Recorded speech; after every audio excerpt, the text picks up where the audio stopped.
Xo'p, hammaga assalomu alaykum, Alloh barakat akalar. Bizga shunaqa chiroyli qora sveta Granger'imiz kelib qoldi. 360 kameralari bilan, oldida LED va optikalari bilan. Mashinamiz 3 объемda benzin, gaz emas bu mashinamiz. Ozgina diskalarda o'rtalarida tsarapinasi bor, bu chiqib ketadi. Protektorlari 100% ga yaxshi mashinamizni. Mashinamizda bo'lgani bir dona освещенкасы bor, бесключевой достуp, слепой зон, поворотный поворотниклari. Bismillah. Yillik keladigan bo'lsa 2019 проходной Qirg'izistonga. Bu yoqda cruise control, drive mode, elektrorushnik, avto hold, ikkita ключи bor ekan mashinamizda. Mashinamiz juda ham yaxshi.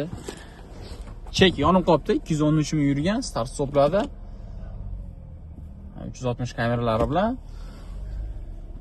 Mashinani olib borib turib yaxshi bir himsiga qoradigan, yengil bir diagnostika qilib qo'yadigan mashinani. Tak, vizual mashina yaxshi. Kim kerak bo'lsa, sizga chiqsanglar, inshaalloh chiroq qilib jo'natib beramiz.